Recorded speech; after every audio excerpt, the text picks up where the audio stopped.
de conjuntos, pero después arrancaba el tipo diccionario. En el tipo diccionario, una parte fundamental del tipo diccionario básicamente se divide en que tengo un montón de cubetas y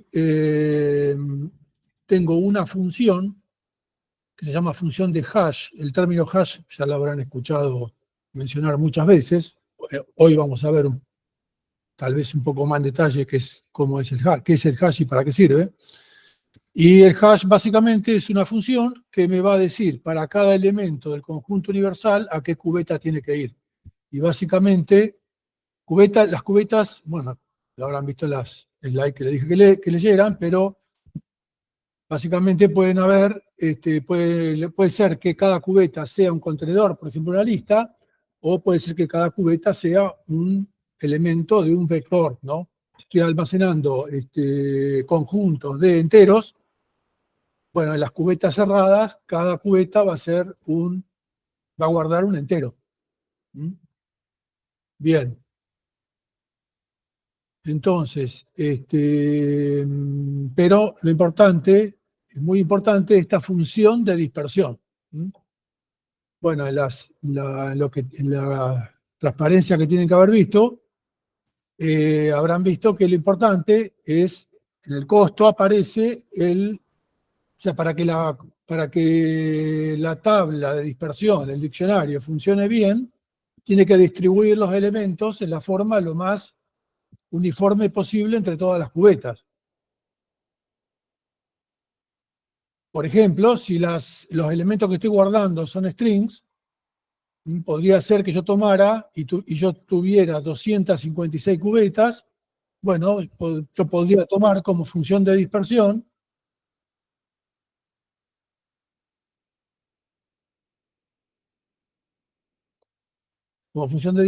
el código ASCII del primer carácter del string. Eso me da un numerito entre 0 y 255. O sea que me da una cubeta. Me indican qué cubeta tiene que ir. Claro, el problema con eso, ¿cuál es? Que si son los strings que estoy guardando, si los strings que yo guardara fueran completamente random, no habría problema. Pero si los strings son, por ejemplo, palabras del español, suponete que yo estoy guardando el conjunto de las palabras que están en ciertas páginas web, bueno, son palabras, supongamos, en español, bueno, va a haber muchas más que empiecen con A que empiecen con X. Entonces, la cubeta que tiene las palabras que empiezan con A va a estar mucho más llena que las que empiezan con X. Entonces, no sería una buena función de dispersión. Bueno, tal vez podríamos optar por una función de dispersión un poquito más compleja, que sea, por ejemplo, agarro el string. O sea, lo bueno de una función de dispersión es que tenga lo que se llama el efecto cascada, es decir, que si cambia cualquier bit del dato, cambie la función de dispersión. Fíjense que en el caso de la función de dispersión esta que dijimos arriba, solamente depende del primer carácter. Es el código ASCII del primer carácter. Entonces, si diferentes palabras, todas empiezan con A, pero los otros caracteres son distintos, la función de dispersión no va a cambiar. Entonces, la idea es que yo podría tomar la suma de todos los códigos ASCII, de todos los caracteres del string. Entonces, hago un lazo sobre los caracteres del string. Estoy calculando, H2 es una función de dispersión, tomo un string y me devuelve un entero que es la función de dispersión, el número de cubeta, donde lo voy a mandar. Entonces, ¿qué hago? Voy tomando, tengo un acumulador de igual a 0 y voy recorriendo todos los caracteres del string. Acuérdense que un string yo lo puedo manipular con un vector, o sea, tiene sobrecargado el operador corchete, o sea que yo puedo decir S de J que me devuelve un char, que es el carácter, la posición J-ésima de ese string.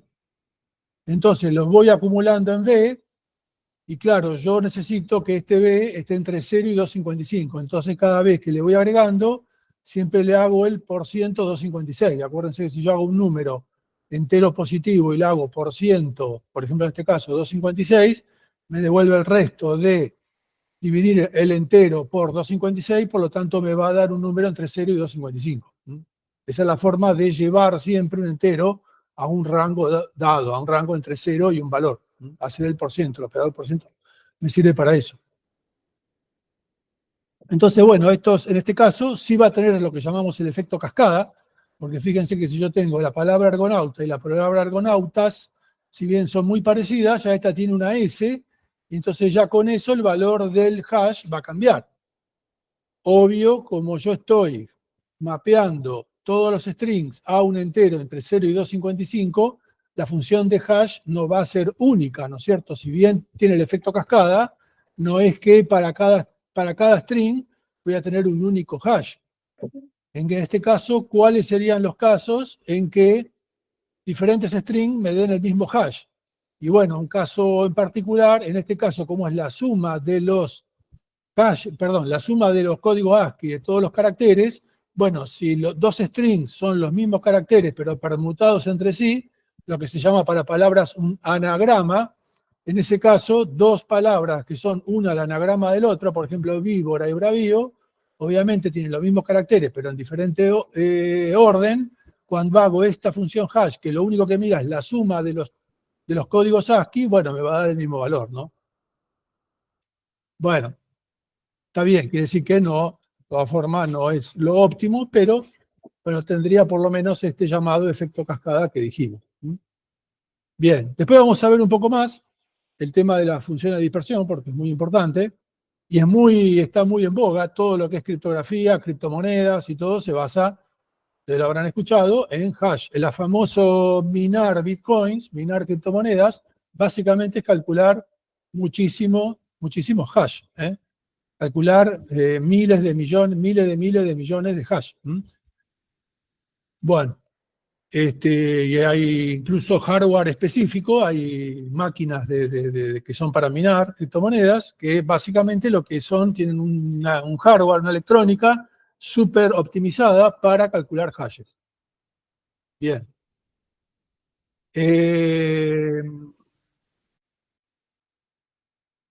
Bueno, entonces, ustedes en las slides que vieron habrán visto las tablas de dispersión abiertas, en las cuales cada cubeta es una lista, por lo tanto puede contener infinitos elementos. O sea que si dos elementos van a parar a la misma cubeta, bueno, simplemente ¿cómo se arregla eso? Bueno, simplemente la cubeta es una lista, por lo tanto puede tener tantos elementos como quiera, o sea que no hay problema. Bueno, hay otra estrategia que en realidad es la más común, que es lo que se llama las tablas de dispersión cerradas.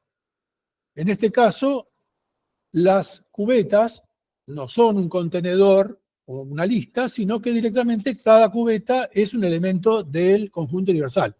O sea que si yo tengo en una tabla de dispersión de enteros, una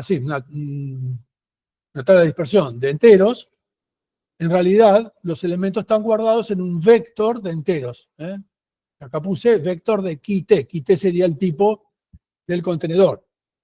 Si son enteros, el key-t sería enteros. La tabla finalmente va a ser algo templatizado. Bien, key-t para conjuntos, el tipo que se guarda en el conjunto normalmente, bueno, son templatizados, o sea que este nombrecito es un nombre dummy, un nombre que después va cambiando, pero normalmente se usa key-t. En la documentación es muy común ver key-t, key-t, clave, key de clave, ¿no? Bien. Entonces, entonces,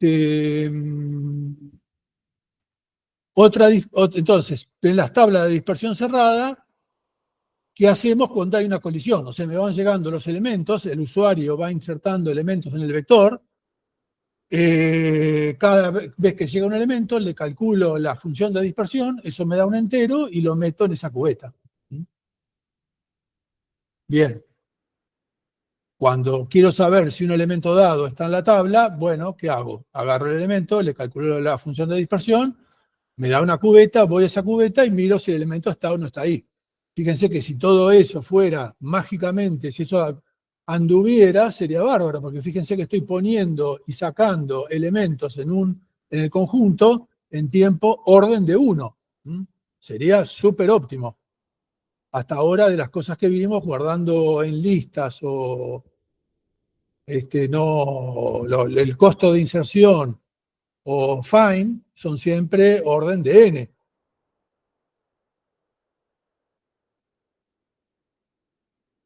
Bien. El problema es que, fíjense, si me dan un elemento y me dicen de insertarlo en la tabla, bueno, yo voy, le calculo la función de dispersión y voy a la tabla. Supongamos que esa cubeta está vacía, pero bueno, si bien está vacía, algo hay ahí. Supongamos que fue inicializada en 0. Bueno, voy y me encuentro un 0. Pero bueno, si me encuentro un 0, yo no sé si es que la tabla no fue inicializada o que alguien insertó un 0. Entonces, yo tengo que arrancar la tabla toda inicializada con algún valor especial que en los apuntes que tenemos, en las transparencias, le vamos a llamar undef, indefinido. Un valor especial. Si yo, por ejemplo, supiera que todos los enteros que van a entrar son todos positivos, usaría como undef el 0, por ejemplo. Bien, si los valores son reales, o sea, para cada tipo del conjunto que yo quiera crear, tengo que tener definido un valor undef. Por ejemplo, si los que voy a guardar son reales, ya sea double o float, podría usar unos valores especiales que están en los headers de los compiladores, que son el double max, que es el máximo doble representable, en el caso de los dobles, o el none. None es not any number, ningún número. Cuando ustedes hacen una cuenta que no tiene un resultado, por ejemplo, si hacen 0 dividido 0, eso les da un none, not any number. Es un número especial, tiene una secuencia de bits especiales que quieren decir justamente que ahí no hay ningún número. Bien. Entonces, bueno, en el caso de doble se podría usar ese valor. Bien. Una cosita. En toda la documentación que vamos a ver, las tablas de dispersión están, el tipo es el tipo hash set. Pero ahora, en realidad, eso cambió, eso era en el estándar, no me acuerdo en qué año cambió, pero ahora se llama unordered set, conjunto no ordenado. Antes era conjunto por hash, que hash lo podemos traducir como tabla de dispersión, ahora se llaman unordered set. Y el header es, si ustedes lo quieren usar, incluye unordered set. Unordered set, no, bien pronunciado es unordered set. Bien. Siguiendo con el tema del undef, bueno, si fueran strings, y los strings representaran nombre de personas, yo podría usar un string especial como esto, entre angle brackets, entre menor mayor, none, que en inglés none es ninguno, nadie. Entonces, bueno, asumimos que nadie se va a llamar nadie. Entonces, bueno, podríamos usar esto, algo que sea especial. Bueno. Entonces, ahora sí, me dan de insertar un elemento X, calculamos la función de dispersión, h de X.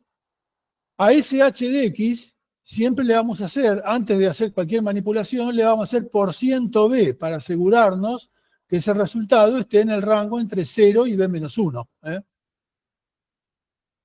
O sea, que sea una cubeta válida.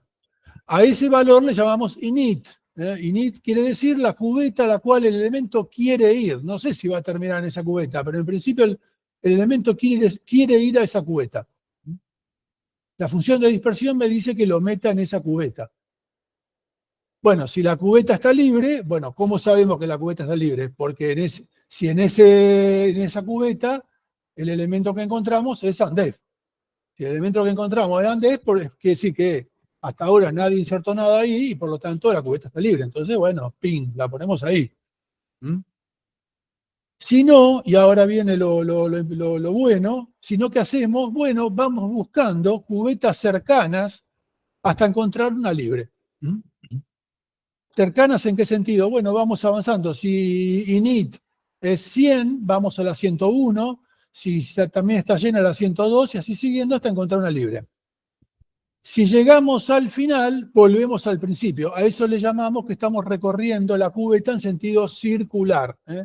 Sentido circular es cuando yo en un contenedor empiezo a recorrer a partir de una cierta posición y si llego al final voy al principio y comienzo de nuevo. Hasta eventualmente que estén todos. Si estuvieran todas llenas, volvería a la posición donde arranqué, ¿no?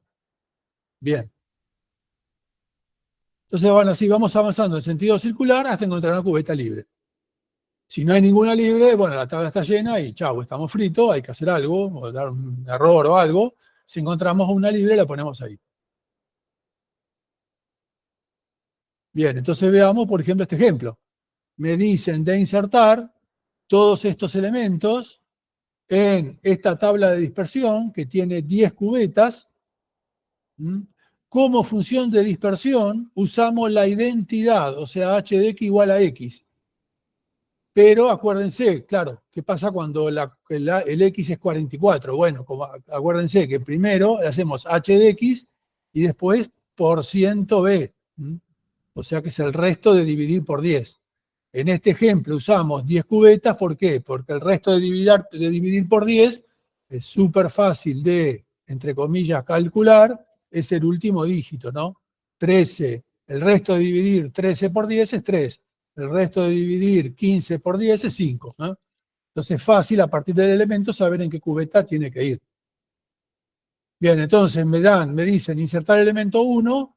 Bueno, hago 1, la función de dispersión de la identidad, o sea que me queda 1, por 110 es 1. O sea que el 1 quiere ir a la cubeta 1. Bueno, voy, y lo chanto en la cubeta 1. ¿no? 13 quiere ir a la cubeta 3, lo pongo en la 3. 4 quiere ir a la cubeta 4, está vacía, lo pongo en la 4. 1 quiere ir a la cubeta 1 y está ocupado, pero no hay problema, y eso no es una colisión. ¿Por qué? Porque el 1 es el mismo elemento que ya está. Por lo tanto, no, estos son conjuntos, o sea que un elemento no puede estar dos veces en el conjunto. Así que está bien, hasta ahí no hay problema, no hay que hacer nada. 24 quiere ir a la cubeta 4. Voy a la cubeta 4 y resulta que la cubeta 4 ya está ocupada por este 4. Entonces ahí sí hay una colisión. Bueno, ¿qué hago? Voy a la siguiente cubeta, que es la cubeta 5, y lo pongo ahí. Bien, después 12 quiere ir a la cubeta 2, lo pongo ahí. 15 quiere ir a la cubeta 5, lo pongo. 34 quiere ir a la cubeta 4, voy a la cubeta 4 y está ocupado. Voy a la siguiente, está ocupado. Voy a la siguiente, está ocupado. Por el 15 voy a la siguiente y recién ahí encuentro una libre. Y de ahí lo pongo. Bueno, y si siguen ustedes todos estos números, los van siguiendo y lo van quedando ahí. Fíjense que, por ejemplo, el 22, que está acá, quiso ir a la cubeta 2, pero estaban todas estas ocupadas, o sea que terminó acá. Quería ir a la 2 y terminó en la 9. O sea que terminan, cuando la cubeta se empieza a llenar, los elementos quedan en posiciones lejanas a donde estaban. Bien. Ahora veamos qué pasa cuando hago find. Acuérdense que de conjuntos, tal vez la función que debemos más optimizar es find. Es la que me dice si un elemento está en el conjunto o no. Muchas veces uso conjunto para eso. Tengo una serie de enteros y quiero saber si un dado entero está ahí. Pero tengo un montón de enteros, tengo 1.000.000 de enteros. Entonces, si cada vez que quiero ver si un entero está en ese conjunto de enteros, bueno, quiero hacer que sea rápido. Y eso es la función find. La función que más trataré de optimizar es find, es la más útil, digamos, de set. Bien. Entonces, ahora me dan un X, ¿qué hago? Le aplico el h de x por ciento b, o sea, la función de dispersión por ciento b. Eso me dice en qué cubeta, denme un segundo que acá hay un errorcito, en el sentido de que acá la cubeta no es solamente h de x, sino que es h de x por ciento b. Déjenme que tomo nota, así después lo corregimos y vamos.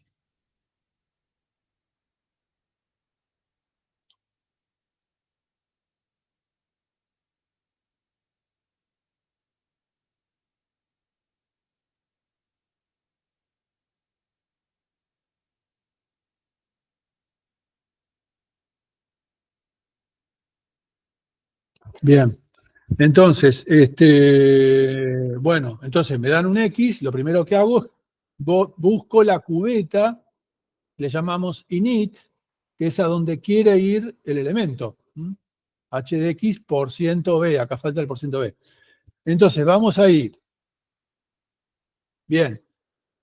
Si el elemento que está ahí, supongamos que me dicen en esta cubeta, me dicen el elemento 4, me preguntan, ¿está en la tabla? Bueno, hago 4 por 110, h de X, que es la identidad, es 4, por 110 me da 4, voy a la cubeta 4, lo encuentro y digo, ah, sí, retorno, verdad, o sea, retorno esa posición. El find debería retornar que sí, que el elemento está en la tabla, en la posición 4. Bien. Ahora, si me preguntan si el elemento 24 está en la tabla, yo le calculo al init, que va a dar 4, voy a la cubeta 4 y el 24 no está ahí. Lo que encuentro es un 4. Yo puedo decir, ah, no, el 24 ya está, no está en la tabla. No, como justamente la estrategia esta de ir buscando cubetas vecinas, tengo que empezar a recorrer a partir de ahí las cubetas hasta ver si encuentro o no el elemento. O sea, no puedo ir solamente a init, a h de X por ciento B, sino a esa más 1, más 2 y así, en sentido circular. Pero entonces ustedes me van a decir, pero entonces, ¿qué quiere decir? ¿Que toca revisar toda la tabla? No. ¿Hasta dónde tengo que ir? Bueno, hasta el primer ANDEF. Si llego a un ANDEF, quiere decir que el elemento no puede estar ahí, no puede estar en la tabla, porque si hubiera estado en la tabla, estaría entre el init, a donde quiere ir el elemento, y el primer ANDEF. Porque si no, hubiera llenado ese ANDEF, ¿no es cierto?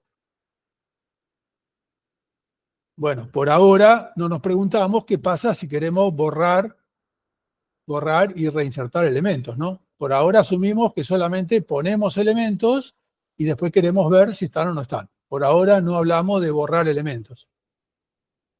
Bien. Ahora nos preocupa, ¿cuál es el problema? Cuando arrancamos con esto, yo arranqué diciendo el cuentito simple, que es decir, estas operaciones, insertar y find, son orden de 1. ¿Por qué? Porque simplemente es calcular la función de dispersión, que es una función que se calcula una vez, no hay ningún lazo ahí, entre comillas, o sea que su costo es orden de 1. Y después, bueno, ir a la cubeta y ver si está o no está, en el caso de insertar, ver si está vacío, bueno, todo eso. Pero, ¿qué pasa? Ahora ya no es tan simple. Hay un lazo. En realidad voy a la cubeta init y no me quedo simplemente con el init, sino que empiezo a recorrer. Entonces ahí es donde está, ahí es donde pierdo, digamos, ¿no? Entonces tenemos que ver, tenemos que determinar cuán eficientes son estas cosas, son estas tablas. ¿Qué pasa cuando hay colisiones y se empieza a llenar la tabla? Entonces, lo primero que hacemos es definir una tasa de ocupación alfa, que es el número de elementos que tengo en la tabla, dividido B mayúscula, que es el número de cubetas. Es un numerito entre 0 y 1, también a veces se lo multiplica por 100 y se lo representa como un porcentaje. O sea que si tengo B grande igual a 1000 cubetas y 100 elementos, bueno, 100 dividido 1000 me da 0.1, tendría una tasa de ocupación de 0.1, en porcentaje sería un 10%.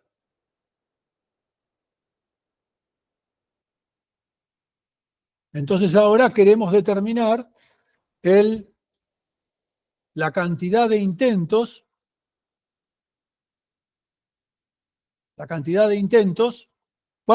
en promedio, cuántas veces tengo que recorrer cuando voy recorriendo los vecinos de la cubeta, en promedio, cuántos tengo que recorrer para llegar a una cubeta libre. Por supuesto, eso depende de la tasa de ocupación. Cuando la tasa de ocupación está vacía, ese número de intentos va a ser pequeño. Cuando la cubeta se empieza a llenar, cada vez tengo que recorrer más. O sea que va a ser una función creciente con la tasa de ocupación. Bien, lo que vamos a ver ahora es cómo determinar eso. Fíjense, supongamos que tenemos la tabla, esta del ejemplo que estuvimos viendo acá arriba, en este estado que está acá a la izquierda, ¿no? acá lo puse horizontal, y tengo varios ANDEF y 4 cubetas ocupadas con estos elementos. Bien. Ahora, quiero determinar cuál es la probabilidad, cuántos, ya vamos a llamar intentos infructuosos, tengo que hacer cuando quiero insertar un elemento. En la tabla hay cubetas vacías, o sea que si yo quiero insertar un elemento, voy a tener que recorrer una serie de cubetas, pero siempre lo voy a poder insertar. Bueno, cuando yo quiero insertar un elemento, por ejemplo, en esta cubeta que está a la 13 y la encuentro llena, eso es un intento infructuoso. Paso a la siguiente, otro intento infructuoso, paso a la siguiente, que está el 24, otro intento infructuoso, y finalmente en la siguiente, ahí sí encuentro la cubeta libre. Entonces ahí en ese caso tuve que hacer 3 intentos infructuosos. Entonces, fíjense, me dan un elemento para insertar, le calculo el init, o sea, h de x%e, y eso me manda a una de estas cubetas.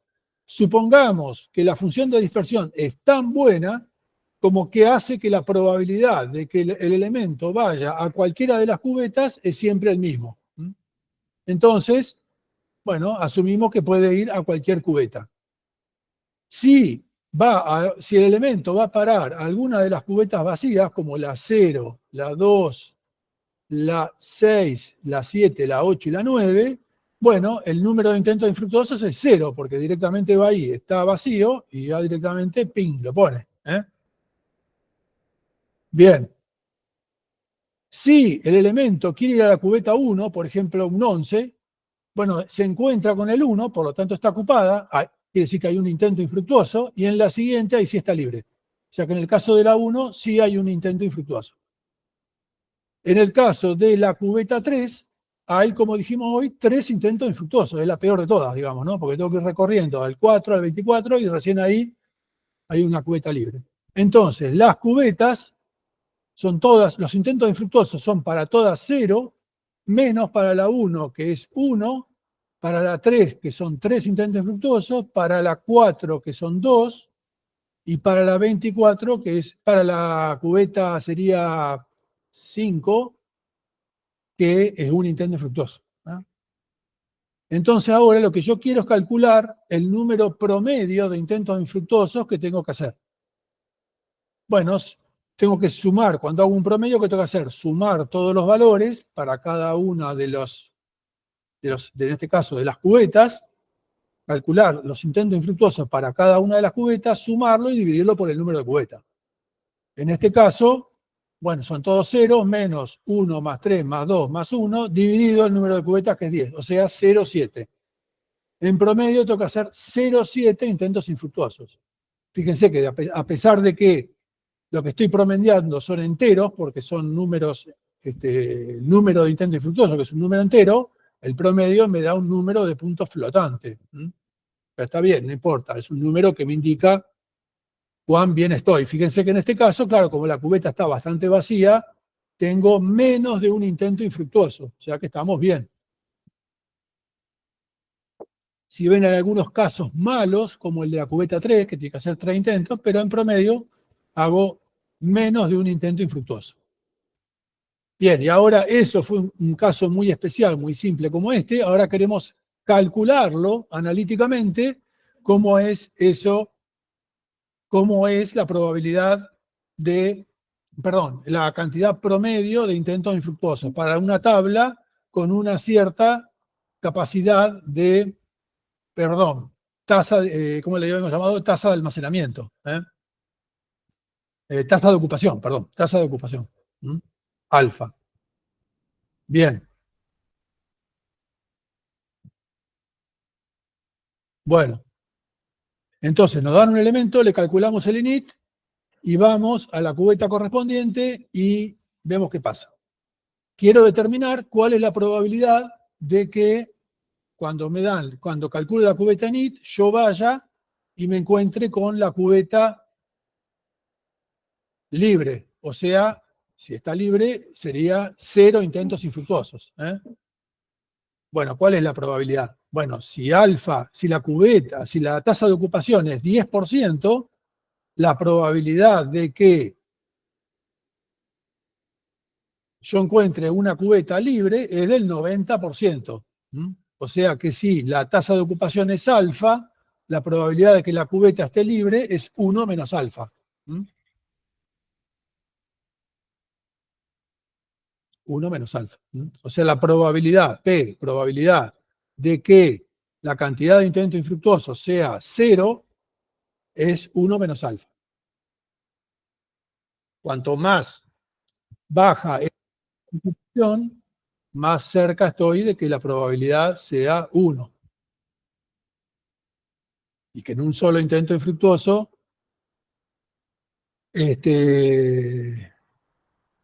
encuentre la cubeta, la cubeta libre. Bien. Ahora, ¿cuál es la probabilidad de que haya un intento infructuoso? Bueno, fíjense, para que haya un intento infructuoso, me tiene que, calculo la cubeta init, tengo que ir y encontrarla ocupada, y después ir a la siguiente y encontrarla libre. La probabilidad de que la primera esté ocupada es alfa, y la probabilidad de que la segunda esté libre es 1 menos alfa. Como son dos eventos completamente incorrelacionados, la probabilidad entonces de que haya exactamente un intento infructuoso es alfa por 1 menos alfa. Bien, para dos intentos tengo que encontrar ocupado, ocupado, libre. Alfa, alfa, 1 menos alfa. Alfa al cuadrado por 1 menos alfa. Y así siguiendo, la probabilidad de que haya que hacer m intentos infructuosos es alfa a la m por 1 menos alfa. Bien, por ejemplo, si tengo alfa igual a 0,75, o sea, 75% de las cubetas ocupadas, bueno, fíjense, la probabilidad de que tenga que hacer exactamente 0 intentos, o sea, que encuentre una libre, bueno, ¿se acuerdan? Era 1 menos alfa, me da 0,25. La de que haya exactamente un intento infructuoso es un poquito menos, 0,1875. 0,25 por 0,75 me da 0,1875. Y así siguiendo. La suma de todo esto debería dar 1, porque son probabilidades. Entonces la suma de las probabilidades es 1. Bien, entonces ahora, ¿qué tengo que hacer? Habíamos dicho, la cantidad promedio de intentos infructuosos, m la cantidad de intentos infructuosos. Así, entre angle brackets, entre menor y mayor, eso quiere decir promedio. En matemáticas sí se nota el promedio. Bueno, entonces la cantidad en promedio que voy a hacer de intentos infructuosos es, como cualquier promedio, ¿se acuerdan que lo vimos en Huffman esto? Es suma de los valores que estoy promediando, en este caso intentos infructuosos, por su probabilidad. O sea, es la suma desde 0 hasta el número de cubetas de m por alfa a la m por 1 menos alfa. Esta es una serie matemática, que hay que calcular su suma. Bueno, en las materias de cálculo por lo general se ve esto. Nosotros no vamos a entrar en detalle. Acá está toda la derivación. No digo que sea súper complejo, pero requiere unas ciertas manipulaciones, incluso aparecen unas derivadas, hay unas manipulaciones matemáticas relativamente elaboradas. La cosa es que esa suma da alfa dividido 1 menos alfa. Vayamos al resultado. La cantidad de intentos infructuosos promedio es alfa dividido 1 menos alfa. Fíjense que si tengo, por ejemplo, entonces 90% de ocupación, sería alfa 0,9, me da, cuando lo reemplazo acá, ¿cuántos intentos infructuosos me da? 0,9 dividido 1 menos 0,9, que es 0,1. 0,9 dividido 0,1 me da 9. En principio, si hay 90% de ocupación, en promedio yo tengo que realizar 9 intentos infructuosos, me encuentro con 9 cubetitas ocupadas hasta llegar a una libre. Por supuesto, esto es un promedio. En un caso concreto, puede ser que directamente me encuentre 0, o sea, la encuentre inmediatamente. En otros casos puede ser que encuentre 30 cubetas ocupadas. En promedio son 9.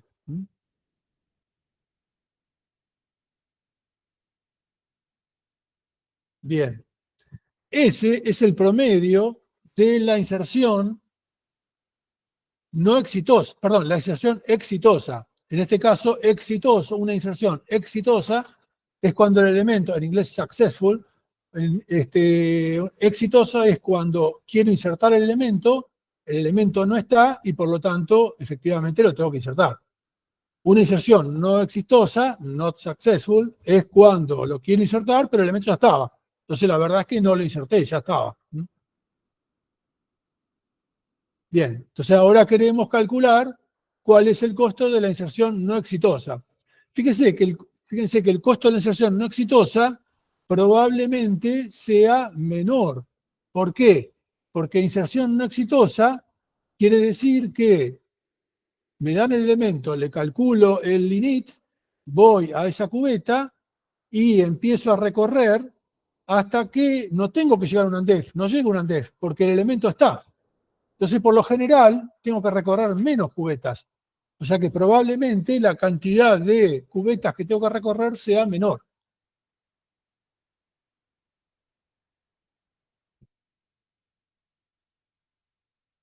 Bien. Fíjense que en el caso de la inserción no exitosa, cuando voy a insertar un elemento, no exitosa, por definición, quiere decir que el elemento ya estaba. Bueno,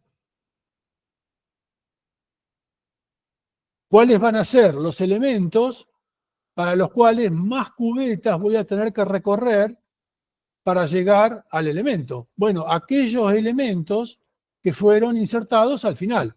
Supongamos que yo tengo 90% de ocupación.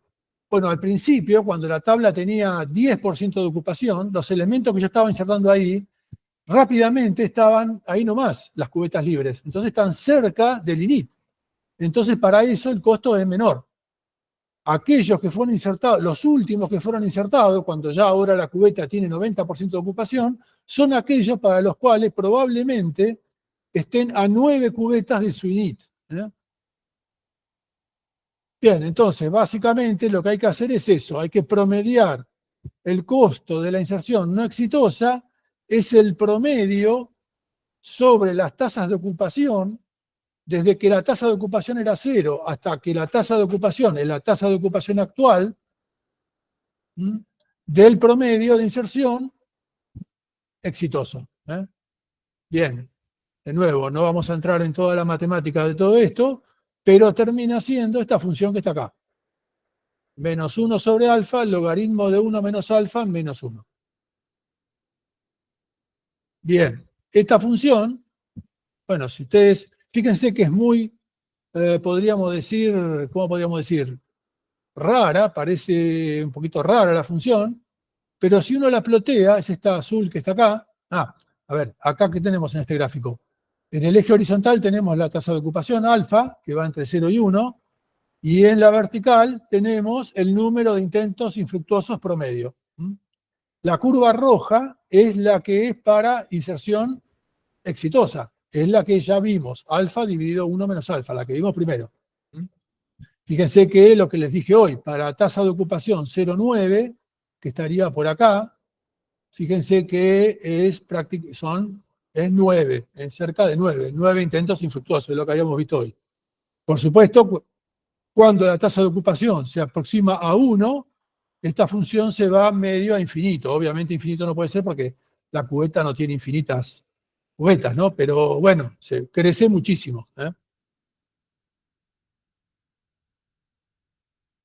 Fíjense que cuando estoy en 80% de tasa de ocupación, en el caso de la inserción exitosa, el número de intentos infructuosos, fíjense que se mantiene razonablemente bajo, 4.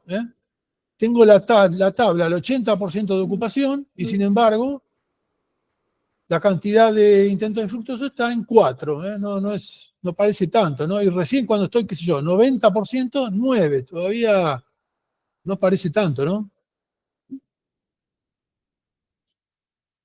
Bien. Y cuando es inserción no exitosa, todavía es menor. Fíjense que, por ejemplo, para llegar, en el caso de la inserción no exitosa, para llegar a un número de intentos infructuosos de 2, tengo que ir a tasas de ocupación de más del 90%. No sé bien cuánto es acá, pero será 93%, pongámosle. ¿Mm? Y acá, por ejemplo, capaz que estoy al 99% y todavía no llegué a 4.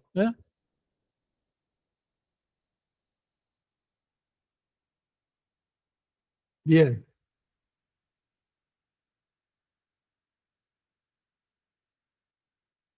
bueno.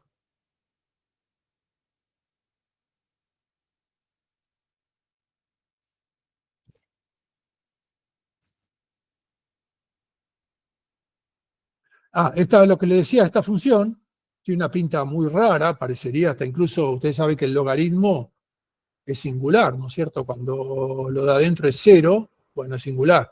Pero fíjense que, o sea, uno pensaría, pero fíjense, cuando alfa es pequeño, fíjense que 1 menos alfa, cuando alfa es muy chiquitito, 1 menos alfa está muy cerca de 1, el logaritmo de 1 es cero, entonces esto da lo que es chiquitito, dividido el alfa, bueno, se puede ver que esto es perfectamente regular. No hay problema, ¿eh? No tiene singularidades. Para alfa pequeño sí tiene singularidades para alfa cercano de 1, ¿no? Porque acá me parece el logaritmo de 0, que ahí sí se va a infinito. Y parece, hay menos, pero en realidad este número da positivo, ¿no? Estas funciones dan números positivos. Claro, porque el logaritmo de 1 menos alfa, alfa es menor que 1, el logaritmo de un número menor que 1 me da negativo, con este menos de acá es algo positivo, y se puede demostrar que es mayor que 1 cuando le resto 1, esto me da un número positivo. Hagan después unas cuentitas, prueben con alfa 0,9 cuánto les da. Hagan unas cuentas con una calculadora y miren que los números que le den más o menos se parezca a esto. O sea que la función tiene un aspecto muy feo, pero en realidad no es feo ni tiene cosas raras. Una función bastante razonable. Bien. Bueno, entonces ese es el costo de la inserción. Vimos el costo de la inserción exitosa y de la inserción no exitosa. Ahora vamos a ver el find, de la búsqueda. Find de un elemento. También hay find exitoso, que es cuando el elemento está, y no exitoso, que es cuando el elemento no está. Fíjense que, esto, disculpen, no lo inventé yo, esto es así, las definiciones están cruzadas. En el caso de la inserción exitosa es cuando el elemento no está. Y en el caso de la búsqueda es exitosa cuando el elemento está.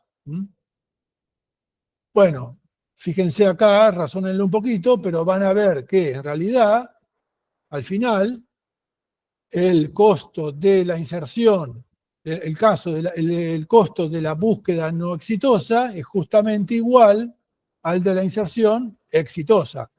Y el costo de la búsqueda exitosa es igual al de la inserción no exitosa. Están cruzadas las definiciones. Bueno, ya les digo, no lo inventé yo, no es que yo sea maldito y le hago las cosas para que dé todo al revés de lo que uno esperaría.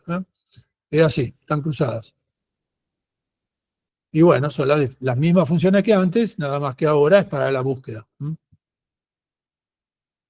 Bien. Bueno, y ahora, ¿qué pasa si suprimo elementos? Bueno, uno tendería a pensar que si me dicen de borrar un elemento, bueno, me dan el elemento, le calculo el h de x por ciento b, que me da el init, voy a esa cubeta, bueno, empiezo a buscar hasta encontrar un ANDEF, supongamos que lo encuentro el elemento, ¿no? O sea que el elemento está, lo tengo que borrar. Para eso, ¿qué tengo que hacer? En esa cubeta tengo que poner algo que indique que esa cubeta, que ese elemento no está, que esa cubeta está vacía. Uno estaría tentado de poner un ANDEF, pero si ponemos un ANDEF, eso colisionaría con nuestro método después de búsqueda, porque entonces, fíjense, supongamos, volvamos al caso este de acá.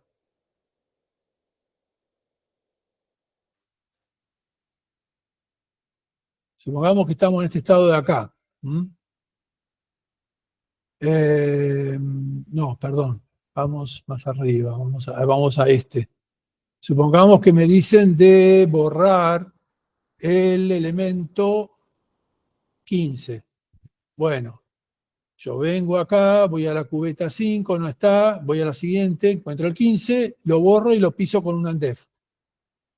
Ahora me dicen buscar el elemento 34. Si voy a buscar el elemento 34, le corresponde la cubeta 4, voy ahí, no lo encuentro, empiezo a avanzar y acá me voy a encontrar con un UNDEF. Entonces voy a parar de buscar. Y el 34 está después del UNDEF. Entonces, al poner ese UNDEF, bueno, rompo el protocolo que definí para buscar elementos. Entonces, no puedo poner alegremente un UNDEF. ¿Qué hago? Bueno, me invento otro elemento especial. Teníamos el UNDEF. Vamos a definir otro elemento especial que le vamos a llamar deleted, borrado. Es parecido al UNDEF, pero es otro elemento. Por ejemplo, si los elementos que voy a guardar son enteros no negativos, o sea, 0 o positivos, bueno, podría usar -1 para el UNDEF y -2 para el deleted. Dos elementos, de nuevo, que yo sé que no voy a insertar. Entonces, ahora, cuando voy a buscar un elemento, bueno, voy al init y empiezo a recorrer las cubetas. Cuando me encuentro con, o sea, tengo que buscar hasta encontrar el elemento o encontrar un UNDEF. Si encuentro en ese recorrer, encuentro elementos deleted, simplemente los ignoro. En el caso cuando voy a buscar, simplemente los ignoro. Pero no puedo parar, no es como el UNDEF, no puedo parar en un deleted, tengo que parar en un UNDEF.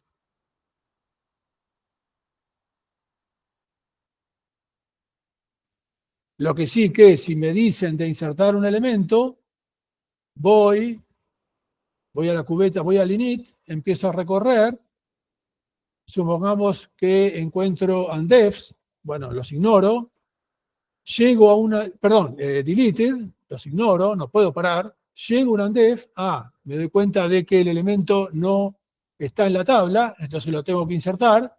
Bueno, ahora no tengo que ponerlo en el UNDEF, sino que puedo rebobinar, digamos, y volver a esos deleted que había por ahí y llenarlos. Puedo aprovechar los deleted para poner elementos. Están vacíos, pero no me sirven para parar el recorrido. Es la única diferencia entre el deleted y el UNDEF. Los dos quieren decir que están vacíos, pero el deleted no puedo parar en un deleted.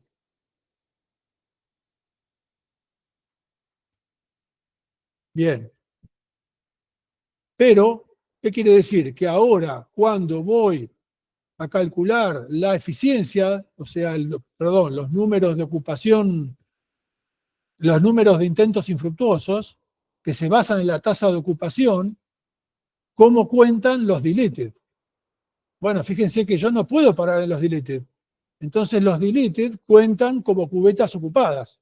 O sea que en realidad, cuando voy a mirar para todo lo que es las fórmulas estas que vimos de intentos infructuosos, no tengo que usar la tasa de ocupación llanita, definida como estaba acá arriba, que era número de cubetas ocupadas dividido número de cubetas totales, sino que tengo que usar la tasa de ocupación efectiva, donde cuento no solo las cubetas ocupadas, sino los deleted, los suprimidos. En castellano vamos a decir suprimidos. Entonces la tasa de ocupación efectiva es el número de cubetas ocupadas más el número de suprimidos, todo dividido el número de cubetas totales.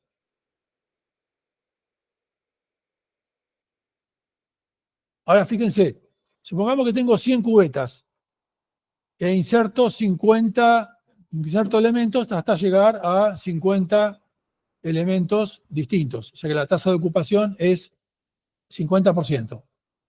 Ahora a partir de ahí empiezo a borrar un elemento, insertar un elemento, borrar un elemento, insertar un elemento, borrar un elemento, insertar un elemento. La tasa de ocupación se mantiene en 50, porque estoy insertando un elemento y borrando un elemento. O sea que siempre va a estar en 50. 50%, 0,5, alfa 0,5. Sin embargo, se me empiezan a generar deleted, suprimidos. Entre comillas, decimos que se empieza a contaminar la tabla, se empieza a envenenar. Si bien la tasa de ocupación es baja todavía, fíjense que con 0,5, ¿se acuerdan acá en la curvita estas? Fíjense que con 0,5 la inserción no exitosa, la inserción exitosa estaría en 1 y la no exitosa en, qué sé yo, pongámosle 0,2, o sea, re baja, andaría bien. Si la tasa de si el costo, el costo de los intentos infructuosos se basara solamente en la tasa de ocupación, con 0,5 estaríamos re bien. Sin embargo, capaz que la tabla se empezó a llenar de deleted y se empezó a envenenar. Y capaz que en este momento hay 0,5 de cubetas ocupadas y 0, a ver cómo puse en el ejemplo de acá, qué sé yo, pongámosle 0,45% de deleted, en total tengo 95%, una tasa de ocupación efectiva del 95%.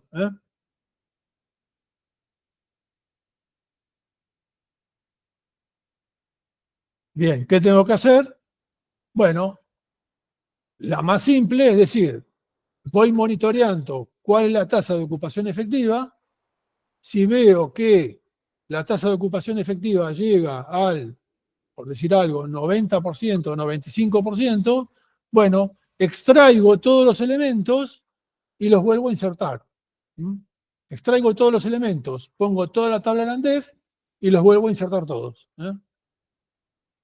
Claro, esa operación cuesta un poco porque involucra manipular toda la tabla, pero después eso se va a recompensar con que a partir de ahí las operaciones van a ser mucho más rápidas, ¿no? Bien. La otra posibilidad, miren, justamente esto que les dije, el ejemplo está este que está acá. 0,5 y 0,45. Bueno. Y la otra posibilidad es lo que le llamamos reinserción continua. ¿Qué es reinserción continua? Fíjense, supongamos que me dicen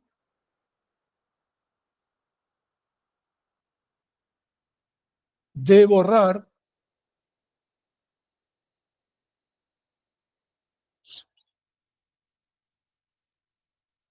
el 24. Si me dicen de borrar el 24, fíjense que en ese caso yo lo borro y yo podría poner un UNDEF directamente ahí. ¿Por qué? Porque el 24 después del 24 inmediatamente hay un UNDEF. Entonces, o sea, cuando yo borro, si yo un elemento, al borrarlo, lo piso con un UNDEF, ¿cuáles son los elementos que yo puedo perder entre comillas? Son aquellos que están después del elemento de la posición donde quiero borrar, entre esa posición y el primer UNDEF. En este caso, como el 24, inmediatamente después vino un UNDEF, no hay problema en pisarlo con un UNDEF, no hay ningún elemento que se pueda perder. Entonces, si ahora me dicen, por ejemplo, borrar el 4, ¿cuál sería el elemento? Si yo lo pisara ahí con un UNDEF, ¿cuál sería el elemento que se puede perder? El 24, ¿no?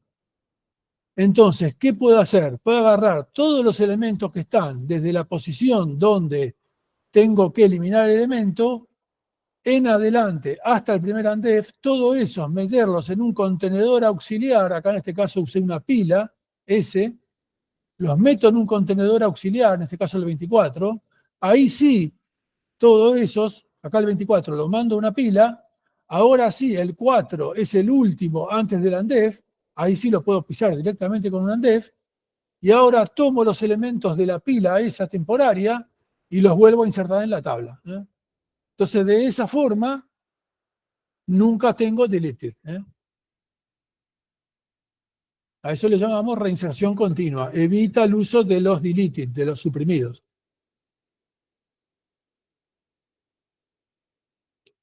Bien.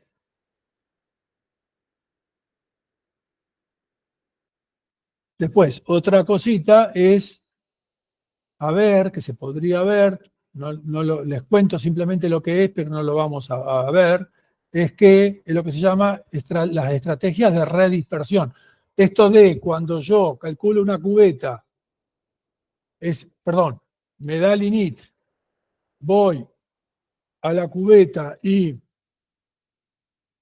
hubo una colisión, me encuentro la cubeta ocupada y empiezo a buscar hasta encontrar empiezo a recorrer las cubetas. Eso de ir recorriendo las cubetas es lo que se le llama de redispersión. La dispersión es lo que le aplica la H, que es la función de dispersión. Eso me da la dispersión inicial. Cuando después empiezo a buscar cubetas cercanas, eso es la redispersión.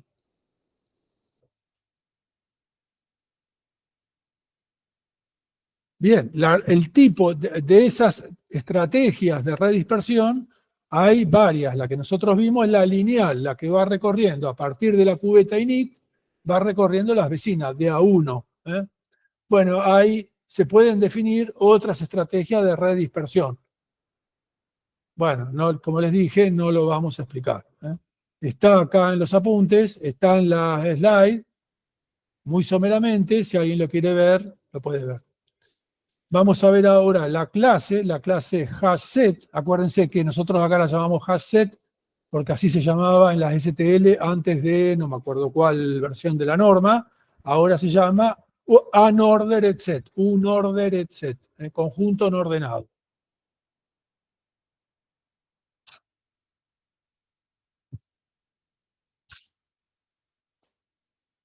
Bueno, esto es el hasset que va a contener un vector, que es el contenedor, es la tabla de dispersión. Si el hasset, el tipo es keyT, contiene un vector de keyT v. En esto que es la interfaz básica, lo tenemos definido a través de typedef. Por supuesto, en la interfaz avanzada está templatizado. Entonces, este es el contenedor básico, o sea, el contenedor donde están las cubetas. int b es el número de cubetas. Están los undef y deleted, son tipos enteros, son valores, en realidad son de tipo keyT. Acá esto es para enteros, por eso figuran como int, pero en realidad deberían ser keyT.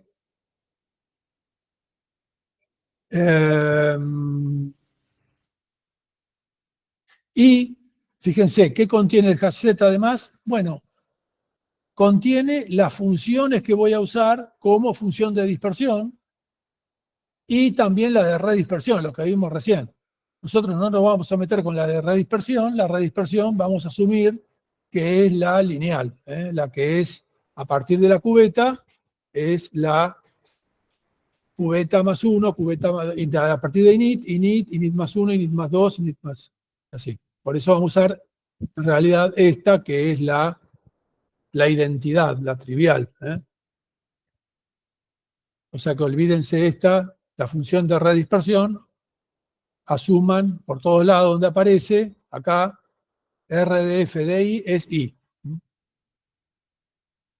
Pues acá, fíjense, bucket es el número de cubeta, init, dado un elemento, le calcula el init, y después empieza a recorrer, este es el lazo donde va recorriendo las cubetas, y fíjense que hace init más I. Acá la RDF, la función de redispersión, es la identidad, o sea que sí. O sea que olvídense de la RDF. RDF de I es I. Bien, bueno. Entonces acá tenemos dos funciones, la función de dispersión y la de redispersión. La de redispersión va a ser siempre para nosotros la identidad. Fíjense que lo que contiene el hasset es un puntero a una función de dispersión. Que se acá definí el tipo de las funciones de dispersión. El tipo de la función de dispersión es un tipo de función que toma un keyT y me devuelve un int. Yo esas las puedo hacer tan complejas como quiera. Y para cada tipo de cubeta, supongamos que sé que voy a almacenar palabras del diccionario, bueno, me puedo diseñar una tabla, una función de dispersión apropiada para palabras del diccionario en español, ¿eh? Si es un diccionario en inglés, puedo usar tabla de dispersión apropiadas para palabras del inglés y así siguiendo, ¿eh? Cada, cada conjunto puede tener su propia función de dispersión. Todo eso está definido a través de un puntero a una función, ¿eh? ¿Se acuerdan? Esto lo vimos en programación funcional, cuando decíamos, yo quiero definir el tipo de las funciones que, por ejemplo, son funciones asociativas, toman dos elementos y me devuelven un elemento, que es la suma, por ejemplo, ¿no? Una función asociativa. Bueno, habíamos dicho de que hay que agarrar como si definiéramos una función y tomar el nombre de la función, ponerlo entre paréntesis, ponerle un asterisco, y lo que quedaría acá, este es el nombre, no de una función específica, sino el tipo de funciones, ¿no? Es un typedef. Bien. Bueno, toda la clase esta se basa, casi todo el trabajo, la que más trabajo hace es una función que le llamamos locate. ¿Eh? Locate, ubicar, que toma un elemento del conjunto universal, un quité X, y busca la primera cubeta, busca a partir del init correspondiente a esa cubeta, busca a ver si encuentra el elemento, o sea, me devuelve una posición en la cubeta, un iterator, que es o bien la posición en la tabla donde está ese elemento, o bien el primer andef siguiente.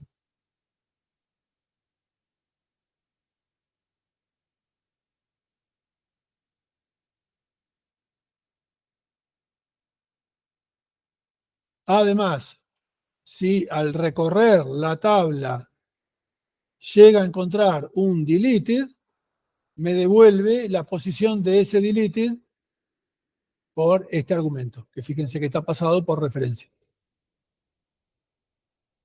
Bien, entonces veamos un poquito cómo es. Decimos, me dan el valor X y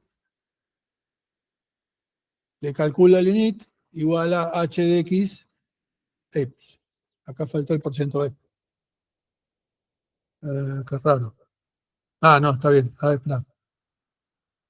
Perdón, no. El porcentaje B lo hago acá. Bien. Entonces, init igual a h de x y bucket, la cubeta, va a ir recorriendo a partir de init%b y va a ir recorriendo linealmente hasta encontrar un andef o el elemento.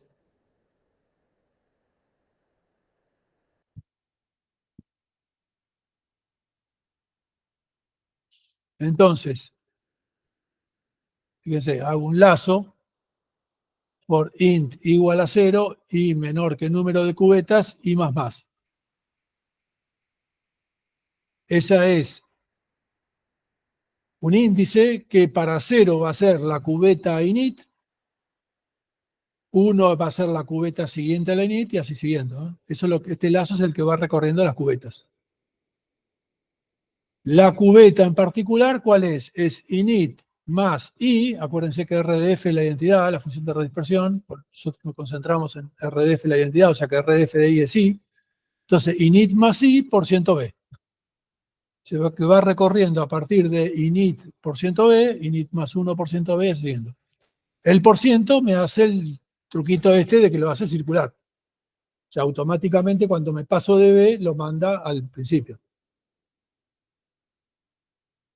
Bueno, entonces voy recorriendo, tengo bucket, que es la cubeta, miro cuál es el elemento que está en esa cubeta. V de bucket.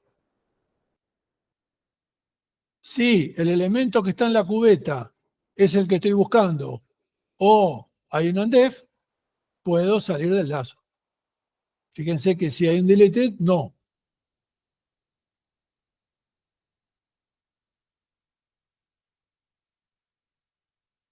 Si me llego a encontrar un deleted, pongo el valor este del fdel, lo pongo en esta cubeta por la que pasé. Cuando salgo de este lazo, o bien encontré el elemento, o bien encontré un undef, y eventualmente puede ser que haya pasado por un deleted. Si pasé por un deleted, este fdel tiene el valor del primer deleted.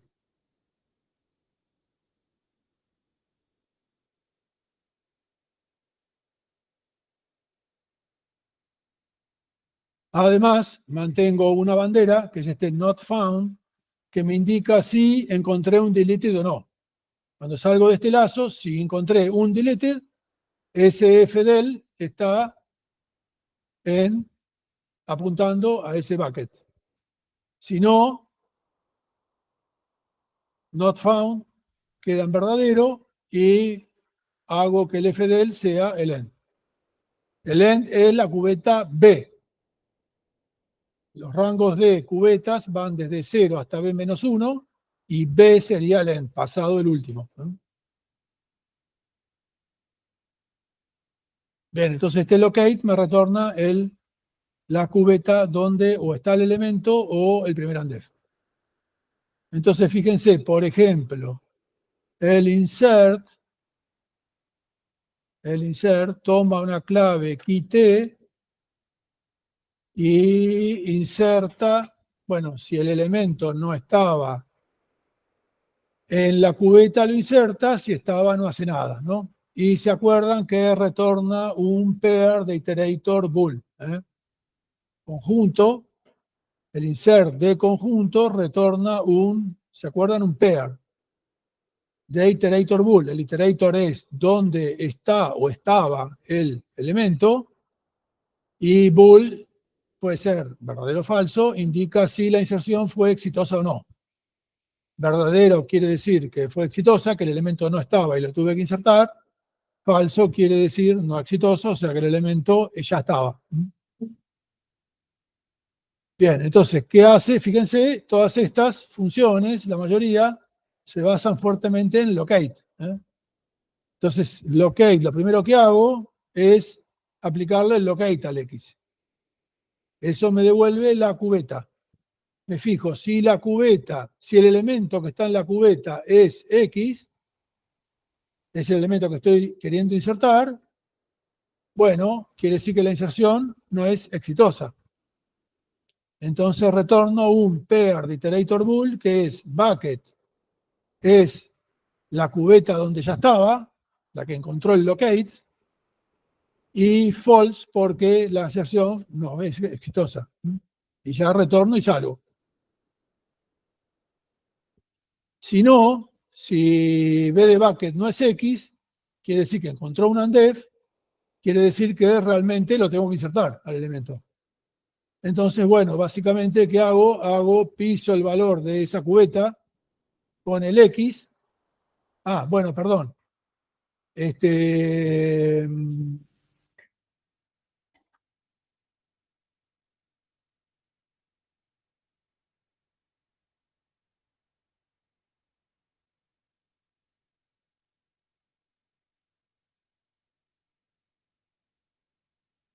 Ah, perdón. Claro. Bueno, tengo que pisar el valor de la cubeta con ese X y retornar un pair de iterator bool, que es, bueno, de nuevo, la cubeta y ahora sí, verdadero porque la inserción fue exitosa. En el medio, fíjense, si en el fdel, si encontré un deleted, eso me vino por el fdel y entonces cambio, en vez de insertar en la cubeta que retornó el locate, la inserto en el fdel. Bueno,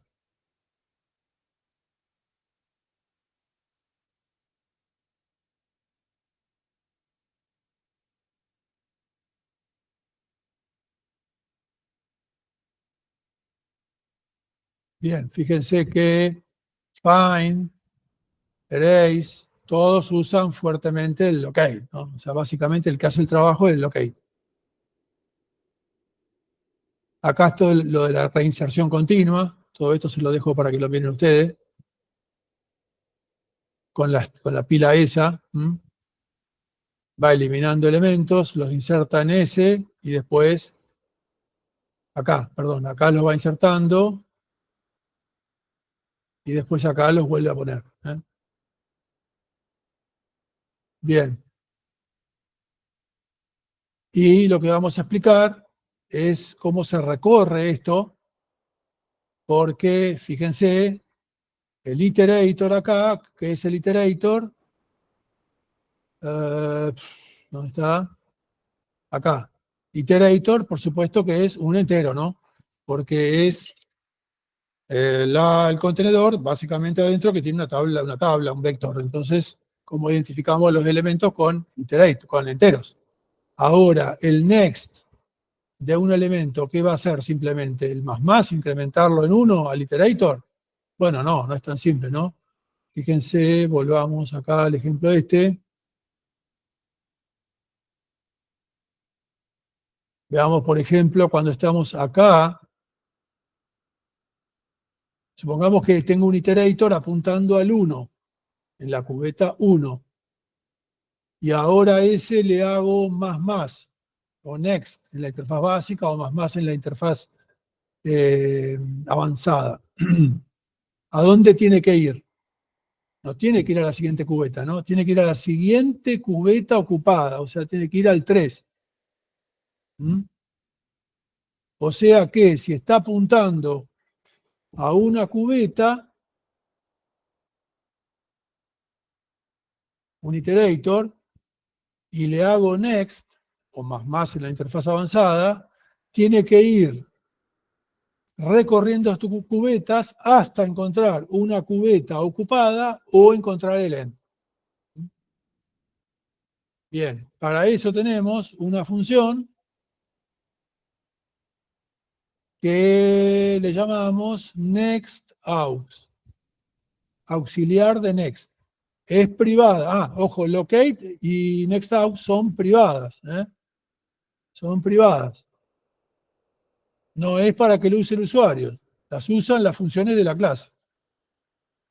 NextAux también. ¿Qué hace nextAux? Toma un iterator y lo avanza hasta encontrar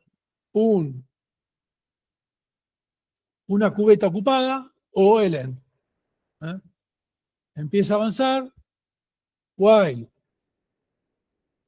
no llega al end, j igual a distinto de b, y encuentra una cubeta que no es ni undef ni deleted, o sea, que está ocupada.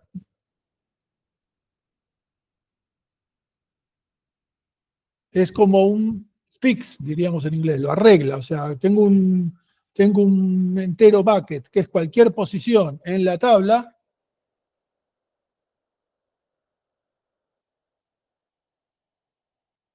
cualquiera, qué sé yo, puede estar cualquiera, y me lo avanza hasta la siguiente cubeta ocupada o end, que son en realidad las posiciones en el contenedor, ¿no? Entonces, el next, en base a ese, perdón, ¿dónde estaba? Tengo entonces el next aux, que estaba por acá, y fíjense entonces ahora ¿dónde está el next? El next, fíjense, ¿qué hace? Simplemente y toma una posición en la tabla, le busca el siguiente, lo incrementa, en el sentido de los enteros, o sea, el entero lo incrementa en 1 y después le aplica el next aux. Entonces, fíjense, por ejemplo, acá,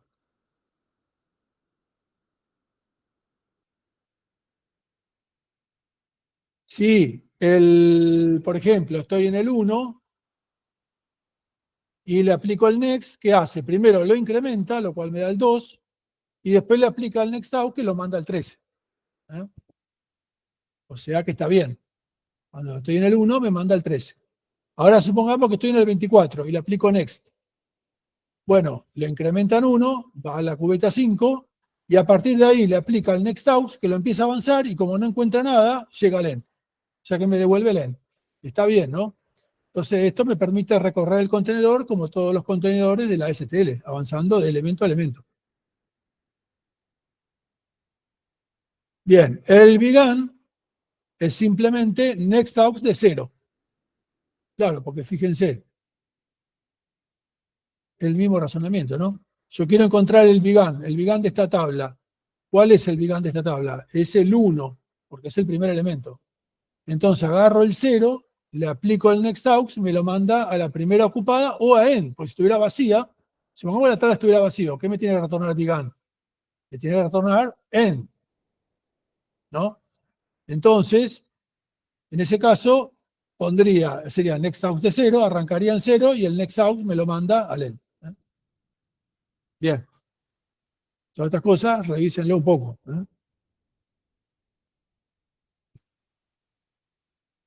Bien, todo eso es lo que está explicado acá, en estos, es lo que acabo de explicar. Bien, y ahora vamos a volver al tema de las funciones de hash.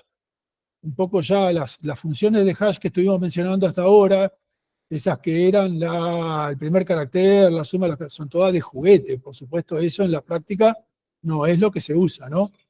Hay funciones, el tema de las funciones de dispersión es súper útil e interesante, se usa por todos lados. Cuando ustedes están conectando al banco, todo lo que va encriptado es a través de hashes y cosas por el estilo, ¿no?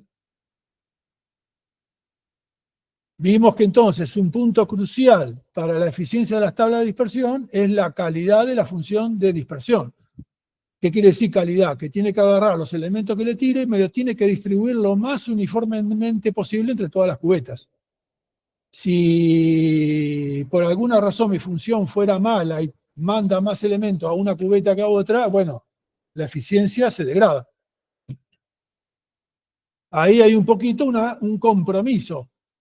O sea, tal vez una función de dispersión sea súper buena porque me lo distribuye recontra bien, pero costosa, que cueste mucho calcularlo, ¿no? Entonces, bueno, ahí puede haber un compromiso. En este caso, para las tablas de dispersión, lo único, o sea, no, el problema con una, entre comillas, mala función de dispersión es que la eficiencia se va a degradar. Pero las funciones de dispersión tienen otros usos, que es lo que vamos a ver un poco ahora.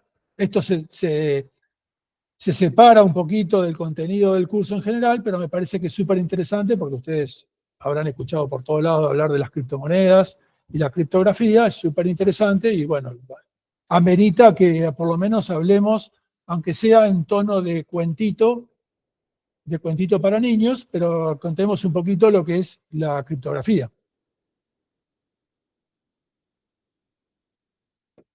Bueno, supongamos que, entonces, las funciones de dispersión no solo se usan para las tablas de dispersión, sino también para criptografía. ¿Qué quiere decir criptografía? Bueno, fíjense, supongamos que yo me bajo un paquete, un zip de algún sitio, ese zip es grande, tiene 1 giga, pongámosle, y me lo bajo y quiero chequear si lo que me bajé es auténtico, fue realmente lo que publicó supongamos que contiene un soft adentro, y es realmente lo que publicó, lo que puso a disposición la empresa o el programador que desarrolló ese paquete. Bien. Yo no puedo verificar bit a bit que realmente ese paquete es el que publicó el programador, porque involucraría volver a bajarlo y volver a comparar bit a bit. Lo que puedo hacer es calcularle lo que se le llama la firma digital, que al menos en Unix, en Linux, hay una variedad de esos algoritmos. En general todos se le llaman checksum, chequeo de suma, Y hay unos muy conocidos como el MD5 Zoom, el SHA-256 Zoom, en el cual yo en la línea de comando de Linux puedo poner MD5 Zoom.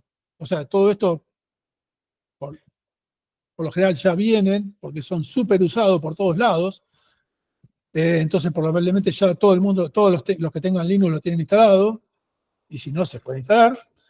Pero entonces yo hago MD5 Zoom de ese paquete y muy rápidamente, es notable, procesa 1 giga, pero en fracciones de segundo, me tira un número en hexadecimal, como esto que está acá. Son 32 hexas. 32 hexas, un hexa es 2 a la 4, o sea que es 2 a la 4 por 32, 2 a la 128. Si hacen la cuenta, le da que esto que tira acá es un número que va entre 0 y 3.4 por 10 a la 38. Son números muy grandes. Si lo representáramos en forma decimal, esto sería un número, si en hexa tiene 32, en decimal tendría, no sé, no te voy a hacer la cuenta, pero 48, 50, dígitos decimales. Bien. Entonces, si yo calculo, le aplico el MD5 Zoom, que es una función de hash que justamente toma todos los bits de ese paquete y con alguna magia, con algún algoritmo, produce un número, como nuestras funciones de hash que usamos para las tablas de dispersión. Bueno, lo que sí que es un número muy grande.